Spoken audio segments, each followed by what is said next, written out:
एक my YouTube channel था Ajay study point में आपका हार्दिक स्वागत है। दोस्तों आज हम जीके की महा मैराथन क्लास लेके आए हैं जो कि दिल्ली पुलिस हेड कांस्टेबल 2023 के लिए वेरी मोस्ट इम्पोर्टेंट है।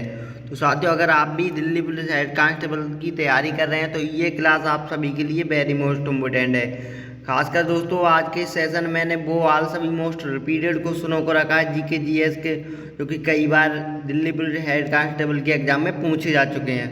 सो आपसे रिक्वेस्ट है, अगर आपने हमारे चैनल पे पहली बार विजिट किया है तो प्लीज़ चैनल को सब्सक्राइब करके बेल आइकन दबा दीजिएगा, जिससे आने वाली न्यू वीडियो का नोटिफिकेशन सबसे पहले आपको मिल सकेगा। आप सभी के लिए एक इम्पोर्टेंट बात बता दूं, अगर आपको हमारी ये फ्री ऑफ कॉस्ट पीडीएफ चाहिए तो मैं डिस्क्रिप्शन में टेलीग्राम और इंस्टाग्राम का लिंक दे दूंगा। वहाँ पर आप किसी भी जगह आप हमें मैसेज करके फ्री ऑफ कॉस्ट ये पीडीएफ प्राप्त कर सकते हैं। तो आज के सेशन की शुरुआत करते हैं एक मोटिवेशन शायरी के साथ कि रख हौसला वो मंजर भी आएगा, कि रख हौसला वो मंजर भी आएगा, प्यासे के पास चलकर समंदर भी आएगा, थके ना बैठे मंजिल के मुसाफिर, मंजिल भी मिलेगी और जीने का मजा भी आएगा। तो आपसे रिक्वेस्ट है आप सभी लोग शुरू से एंड तक हमारे साथ बने रहिएगा, थोड़ी भी वीडियो को स्किप ना कीजिएगा, क्योंकि आप सभी के लिए फिर समझ में नहीं आएगा। आप सभी लोग बोलोगे कि सर मेरे को यहाँ पर समझ में नहीं आएगा। तो आपसे रिक्वेस्ट है शुरू से एंड तक हमारे साथ बने रहिएगा, क्योंकि ये सेशन सिर्फ दिल्ली पुलिस हेड कांस्टेबल 2023 की तैयारी करने वाले सभी विद्यार्थियों के लिए मैं लेके आया हूँ। मैंने बहुत मेहनत की है, बहुत ज़्यादा क्वेश्चनों को जगह जगह से उठाया है, कहाँ कहाँ से क्वेश्चन कौन से सन में कौन सा क्वेश्चन पूछा गया, तो ऐसे ही सभी वेरी मोस्ट इम्पोर्टेंट क्वेश्चन है। तो आप सभी लोग हमारे साथ शुरू से एंड तक बने रहिएगा। आज के सेशन की शुरुआत करते हैं। क्वेश्चन नंबर पहला है कि प्रसिद्ध बंगला गीत एकला चलो रे किसकी रचना है। वेरी मोस्ट इम्पोर्टेंट क्वेश्चन है, एक बार फिर से रिपीट करेंगे कि प्रसिद्ध बंगला गीत एकला चलो रे किसकी रचना है। दोस्तों ये किनकी है, ये रविन्द्रनाथ टैगोर जी की। किसकी, रविन्द्रनाथ टैगोर जी की ये रचना है, यानी कि ऑप्शन ए इसका राइट आंसर हो जाएगा। दोस्तों इंपॉर्टेंट क्वेश्चन है, ये भी स्टाल बना लीजिएगा इस पर, क्योंकि इसमें 2030 में आने के वेरी मोस्ट इम्पोर्टेंट चांस हैं इसके।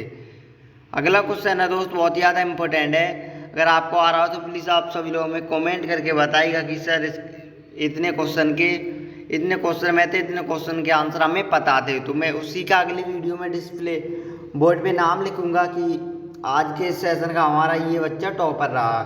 तो अगला क्वेश्चन है, क्वेश्चन नंबर दूसरा है कि रामचरितमानस पुस्तक को किसने लिखा था।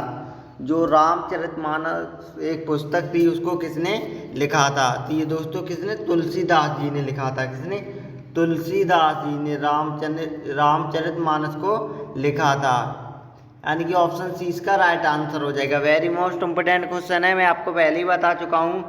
आप सभी लोग सच्चे और ईमानदारी के साथ हमें कमेंट करके बताइएगा कि 50 में थे सर मेरे इतने क्वेश्चन सही थे, तो अगली दिन मैं उस बच्चे का नाम क्लास में जरूर लूँगा। अगला क्वेश्चन है वेरी मोस्ट इम्पोर्टेंट है कि चर्चित पुस्तक द व्हाइट टाइगर के रचयिता कौन थे हैं।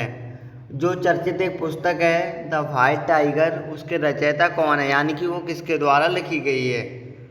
तो दोस्तों भी ये अरविंद डागिया, क्या अरविंद आडिगा, इनके द्वारा लिखी गई है कौन सी, द व्हाइट टाइगर नामक एक पुस्तक, यानी कि ऑप्शन बी इसका राइट आंसर हो जाएगा। अगला क्वेश्चन है वेरी मोस्ट इम्पोर्टेंट है कि ए डोज ऑफ लॉफ्टर पुस्तक के लेखक कौन है। ए डोज ऑफ लॉफ्टर पुस्तक के लेखक कौन है। तो दोस्तों ये हैं आर के लक्ष्मण, क्या आर के लक्ष्मण, यानी कि ऑप्शन 20 का राइट आंसर हो जाएगा। ये भी क्वेश्चन वेरी मोस्ट इम्पोर्टेंट है, तो आप सभी लोग ध्यान से पढ़ते रहेगा। और मैं पहले ही बात कई सेशन में बता चुका हूँ कि आप सभी लोग हमारे साथ कॉपी पेंसिल लेके बैठा करिएगा, क्योंकि कोई ज़्यादा ही मोस्ट इम्पोर्टेंट क्वेश्चन होता है तो मैं आप सभी लोगों को बता देता हूँ, वो क्वेश्चन आप टिक कर लीजिएगा।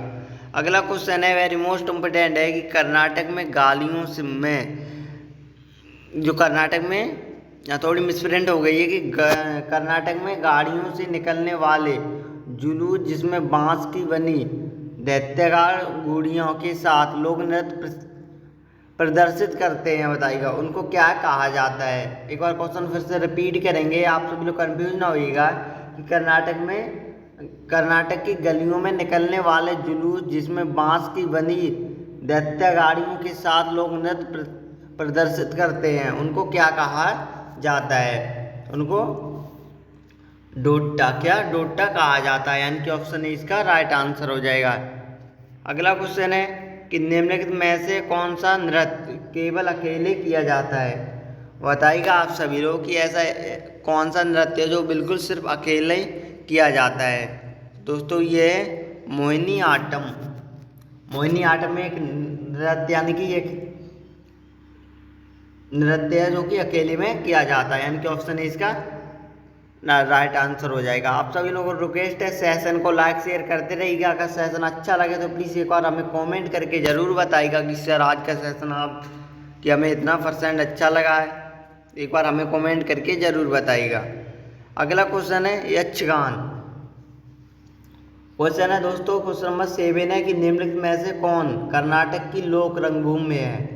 जो कर्नाटक की लोक रंगभूमि का नाम पूछा गया है, कहाँ की? कर्नाटक की। तो ये यक्षगान यहाँ की एक रंगभूमि है, यानी कि ऑप्शन बी इसका राइट आंसर हो जाएगा। अगला क्वेश्चन है शास्त्रीय नृत्य। भारतनाट्यम किस राज्य की प्रसिद्ध नृत्य शैली है? बताइएगा। तो ये किन की है? तमिलनाडु, केरल, असम और पंजाब। तो इसी कहाँ की है? तमिलनाडु की ये प्रसिद्ध भारतनाट्यम शैली है, यानी कि ऑप्शन ए इसका राइट आंसर हो जाएगा।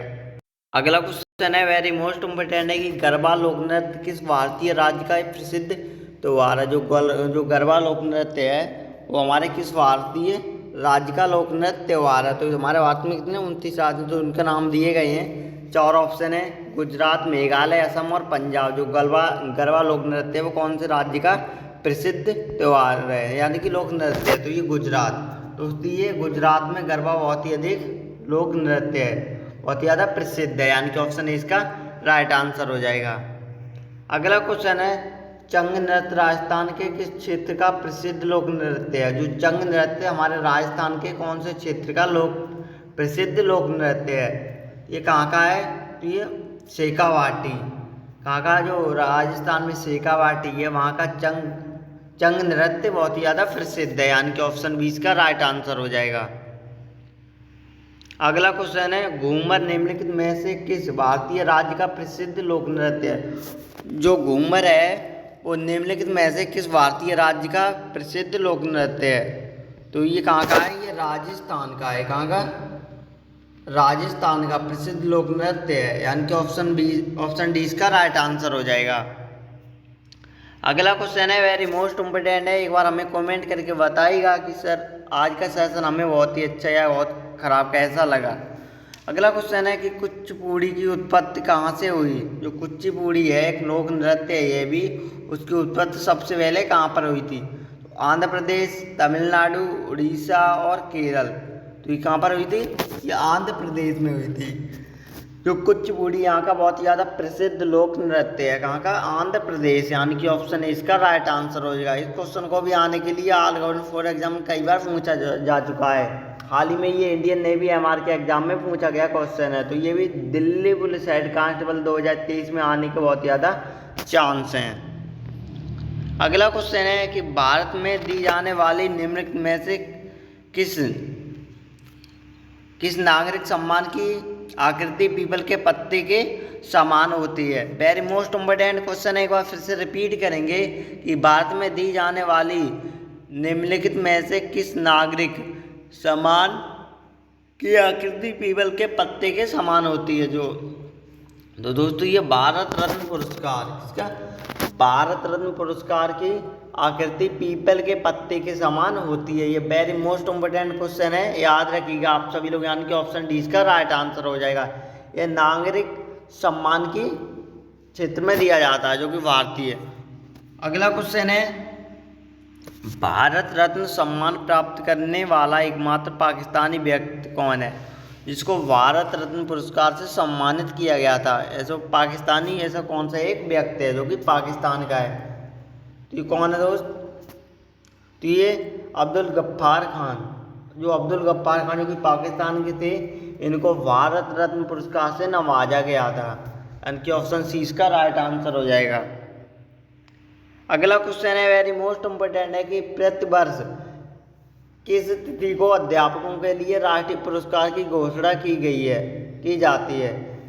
क्वेश्चन वेरी मोस्ट इम्पोर्टेंट है, एक बार फिर से रिपीट करेंगे, आप सभी लोग ध्यान से पढ़िएगा हमारे साथ और रिवाइज करते रहिएगा साथ साथ कि प्रतिवर्ष किस तिथि को अध्यापकों के लिए राष्ट्रीय पुरस्कार की घोषणा की गई है।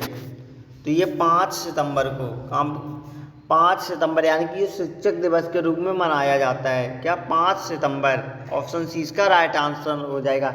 अगर आपसे यहीं पर पूछ लिया जाए कि 5 सितंबर यानी कि शिक्षक दिवस किन की याद या फिर किसके लिए मनाया जाता है, तो ये डॉक्टर सर्वपल्ली राधाकृष्णन जी के जन्म दिवस के अवसर पर 5 सितंबर यानी कि शिक्षक दिवस मनाया जाता है। तो ऑप्शन सी इसका राइट आंसर हो जाएगा। इंपॉर्टेंट क्वेश्चन है एक, बहुत ही ज़्यादा। अगला क्वेश्चन है, नोबेल पुरस्कार प्रतिवर्ष किस देश के द्वारा दिया जाता है। जो नोबेल पुरस्कार है वो प्रतिवर्ष कौन से देश के द्वारा दिया जाता है, तो ये नॉर्वे एक देश है, इसके द्वारा नोबेल पुरस्कार प्रतिवर्ष दिया जाता है, यानी कि ऑप्शन इसका राइट आंसर हो जाएगा। अगला क्वेश्चन है वेरी मोस्ट इम्पोर्टेंट है साथियों, एक बार हमें कमेंट करके बताइएगा अगर आपको आंसर पता हो तो। जैसी ओवंस विश्व पुरस्कार किस क्षेत्र में दिया जाता है। जेंसी ओवंस पुरस्कार किस क्षेत्र में दिया जाता है, ये खेल कूद के क्षेत्र में दिया जाता है। ठीक है, खेल कूद के क्षेत्र में, यानी कि ऑप्शन डी इसका राइट आंसर हो जाएगा। अगला क्वेश्चन है कि निम्नलिखित में से कौन सा देश संयुक्त राष्ट्र सुरक्षा परिषद का स्थायी सदस्य नहीं है। वेरी मोस्ट इम्पोर्टेंट क्वेश्चन है कि निम्नलिखित में से कौन सा देश संयुक्त राष्ट्र सुरक्षा परिषद का स्थायी सदस्य नहीं है। तो ये हमारा कौन सा है, जापान। इसमें 4 ऑप्शन दिए थे, जापान, चीन, रूस और संयुक्त राष्ट्र अमेरिका। तो इसका राइट आंसर हो जाएगा क्या, जापान, यानी कि ऑप्शन इसका करेक्ट आंसर हो जाएगा। अगर आपको नहीं आ रहा तो एक बार फिर से क्वेश्चन को रिपीट कर रहे कि निम्नलिखित में से कौन सा देश संयुक्त राष्ट्र सुरक्षा परिषद का स्थायी सदस्य नहीं है। संयुक्त राष्ट्र परिषद का पूछा गया है, स्थायी सदस्य नहीं है, तो ये हमारा कौन सा देश है, ये जापान बिल्कुल भी किसी का स्थायी सदस्य नहीं है संयुक्त राष्ट्र सुरक्षा की दृष्टि से, यानी कि ऑप्शन ए इसका राइट आंसर हो जाएगा। अगला क्वेश्चन है वेरी मोस्ट इम्पोर्टेंट है कि संयुक्त राष्ट्र की सुरक्षा परिषद के पहले के 5 सदस्य स्थायी सदस्य देशों में निम्नलिखित नहीं है। क्वेश्चन एक फिर से रिपीट करेंगे कि संयुक्त राष्ट्र की सुरक्षा परिषद से पहले 5 सदस्य स्थायी सदस्य देशों में निम्नलिखित नहीं है। तो ये कौन सा देश है दोस्त,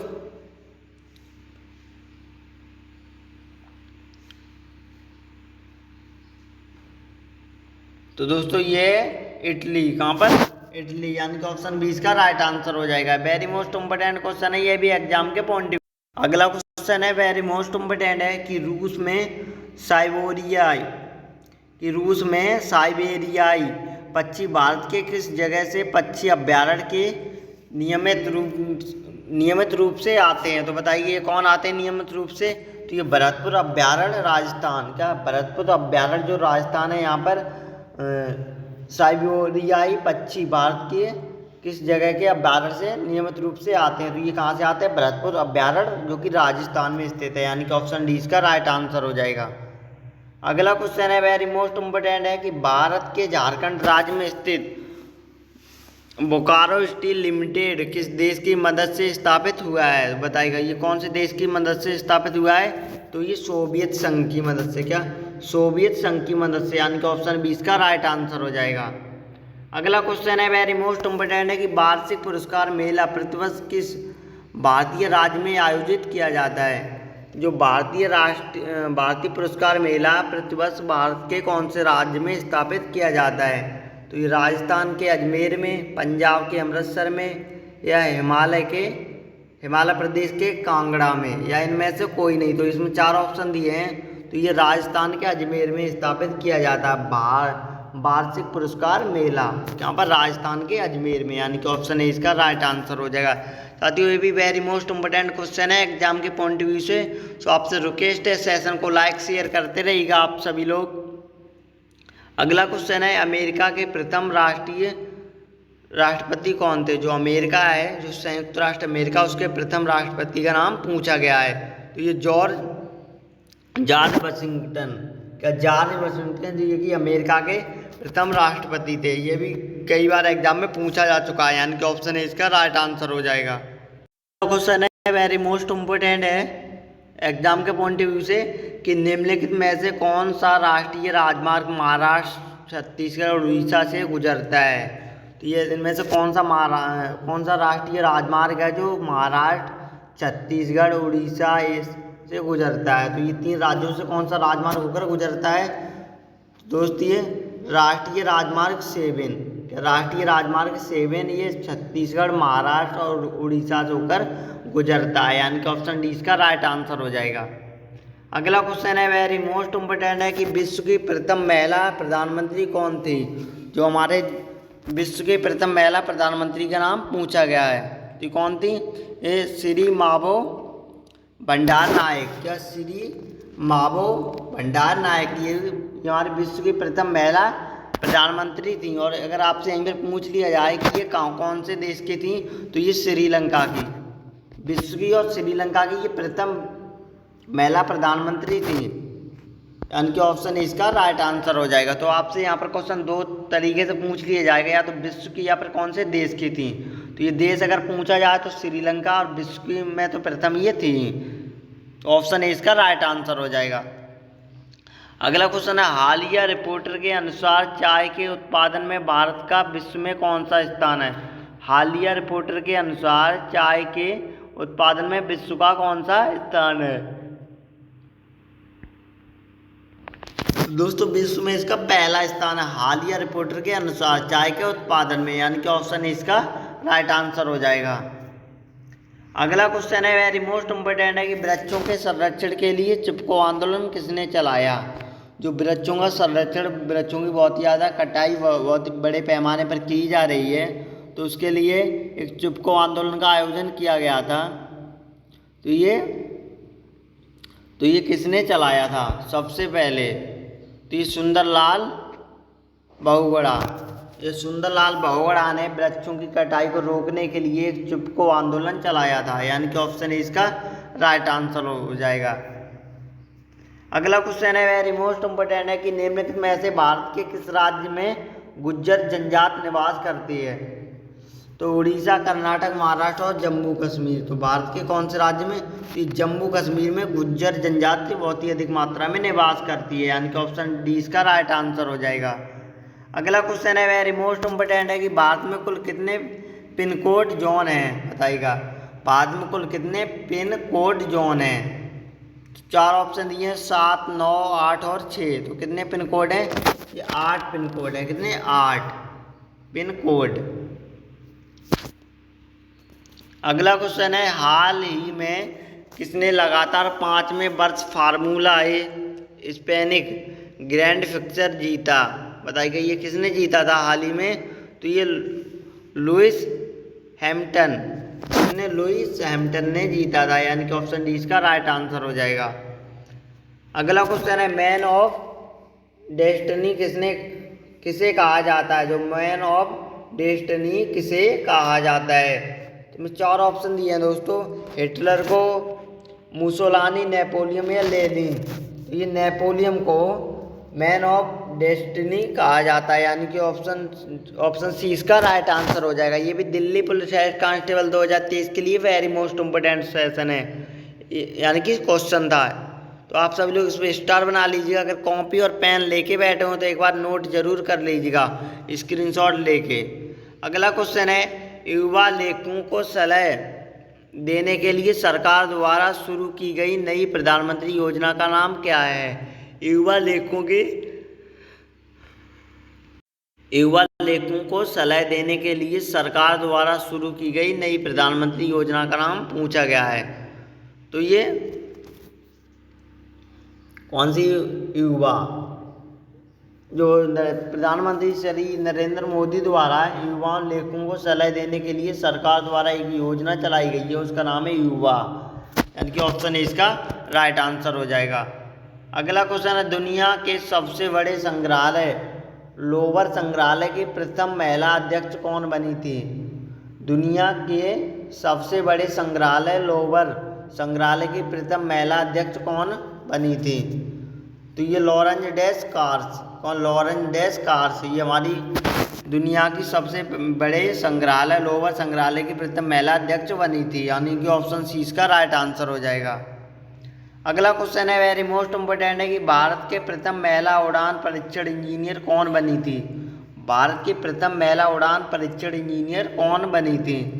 तो ये अश्रुता जी मालेटी, यानी कि ऑप्शन सी इसका राइट आंसर हो जाएगा। और आपसे रिक्वेस्ट है प्लीज सेशन को लाइक शेयर करते रहिएगा और सेशन में एंड तक जरूर से जरूर बने रहिएगा, तभी आप सभी लोगों को सेशन में बहुत ज़्यादा मजा आएगा। अगला क्वेश्चन है दुनिया का पहला नैनो यूरिया लैक्टिस किस भारतीय कंपनी ने पेश किया था? तो कौन सी भारतीय कंपनी ने पेश किया था? ये इफ्को कंपनी ने पेश किया था। किसने? इफ्को, यानी कि ऑप्शन सी इसका राइट आंसर हो जाएगा। अगला क्वेश्चन है वेरी मोस्ट इम्पोर्टेंट है star gazing the player in my life पुस्तक किस भारतीय क्रिकेटर ने लिखी है? वेरी मोस्ट इम्पोर्टेंट क्वेश्चन है। तो ये सुनील गावस्कर, रवि शास्त्री, कपिल देव या सचिन तेंदुलकर? तो ये रवि शास्त्री द्वारा ये पुस्तक लिखी गई है। किसके? रवि शास्त्री द्वारा, the player in my life पुस्तक। और ये हमारे भारतीय टीम के भारतीय क्रिकेटर थे। कौन? रवि शास्त्री, यानी कि ऑप्शन बी इसका राइट आंसर हो जाएगा। अगला क्वेश्चन है यूएई सरकार से गोल्ड वीजा पाने वाले प्रथम भारतीय एक्टर निम्नलिखित में से कौन बने? तो ये कौन है दोस्तों? ये संजय दत्त।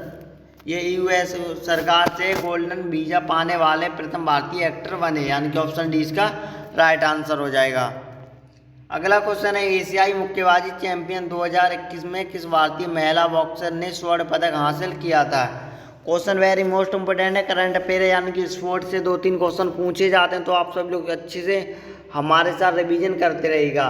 क्वेश्चन एक बार फिर से रिपीट करेंगे कि एशियाई मुक्केबाजी चैंपियनशिप 2021 में किस भारतीय महिला बॉक्सर ने स्वर्ण पदक जीता था? तो ये पूजा रानी। दोस्तों पूजा रानी ने 2021 में मुक्केबाजी में स्वर्ण पदक जीता था, यानी कि ऑप्शन ए इसका राइट आंसर हो जाएगा। और ये हमारे भारत की तरफ से खेल रही थी। अगला क्वेश्चन है किस दिन को प्रतिवर्ष यूनिसेफ दिवस के रूप में मनाया जाता है? मतलब ऐसा कौन सा दिन है जिसे यूनिसेफ दिवस के रूप में मनाया जाता है? तो ये 11 दिसंबर। किसको? 11 दिसंबर, यानी कि ऑप्शन डी इसका राइट आंसर हो जाएगा। अगला क्वेश्चन है माइग्रेशन ए मोबिलिटी पुस्तक के लेखक कौन है? बताइएगा। तो ये कौन है उस पुस्तक के लेखक? तो के.एम. कपड़िया। कौन से? के.एम. कपड़िया, यानी कि ऑप्शन सी इसका राइट आंसर हो जाएगा। अगला क्वेश्चन है किस कंपनी को टास्कमेट ऐप लॉन्च किया? किस कंपनी ने टास्कमेट ऐप लॉन्च किया था? तो ये गूगल। कौन सी कंपनी थी? हमारे गूगल कंपनी ने टास्कमेट ऐप लॉन्च किया है, यानी कि ऑप्शन डी इसका राइट आंसर हो जाएगा। अगला क्वेश्चन है वेरी मोस्ट इम्पोर्टेंट है कि टाइगर पन्ना रिजर्व में वैज्ञानिकों ने गिद्धों की गतिविधियों एवं आदतों का अध्ययन करने के लिए गिद्धों की रेडियो टैगिंग एक परियोजना शुरू की है। यह टाइगर रिजर्व भारत के किस राज्य में स्थित है? बताइएगा। ये भारत के कौन से राज्य में स्थित है जो कि मुख्यतः टाइगरों के लिए चलाई गई थी? तो ये मध्य प्रदेश में स्थित है। कहाँ पर? मध्य प्रदेश में, यानी कि ऑप्शन ए इसका राइट आंसर हो जाएगा। अगला क्वेश्चन है हाल ही में चर्चा में रहा माउंट सिंगावंग ज्वालामुखी कहाँ पर स्थित है? तो ये कहाँ पर है? ये इंडोनेशिया में। कहाँ पर? इंडोनेशिया में, जो हाल ही में चर्चा में बहुत ही ज़्यादा रहा था, माउंट सिंगावंग ज्वालामुखी, यानी कि ऑप्शन सी इसका राइट आंसर हो जाएगा। अगला क्वेश्चन है ईस्ट इंडिया कंपनी ने बंगाल की दीवानी कब प्राप्त की थी? जो ईस्ट इंडिया कंपनी है उसने बंगाल की दीवानगी कब प्रारंभ की थी? 1757, 1765, 1857 या 1865? ये कब की थी? ये 1765 में इन्होंने ईस्ट इंडिया कंपनी ने बंगाल की दीवानगी प्राप्त की थी, यानी कि ऑप्शन बी इसका राइट आंसर हो जाएगा।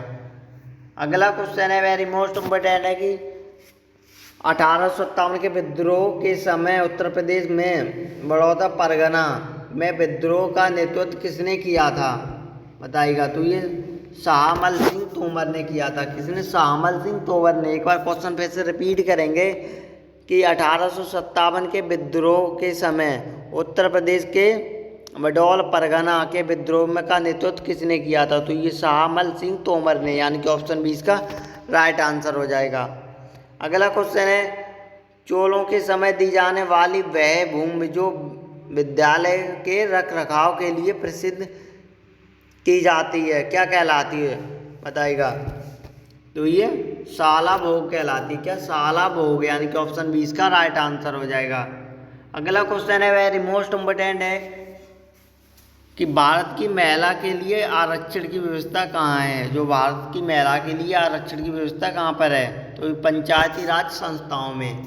पंचायती राज संस्थाओं में महिलाओं के लिए आरक्षण की व्यवस्था भी की गई है, यानी कि ऑप्शन डी इसका राइट आंसर हो जाएगा। अगला क्वेश्चन है, विधानसभा सदस्यता हेतु चुनाव लड़ने के लिए आपकी आयु कितनी होनी चाहिए? जो विधानसभा का आप चुनाव लड़ सको उसके लिए आयु पूछी गई है। तो ये 25 वर्ष, कम से कम 25 वर्ष आपकी आयु होनी चाहिए, तभी आप विधानसभा का चुनाव लड़ सकते हैं, यानी कि ऑप्शन 20 का राइट आंसर हो जाएगा। इससे कम ही तो आप चुनाव नहीं लड़ सकते। अगला क्वेश्चन है, पूर्वी घाट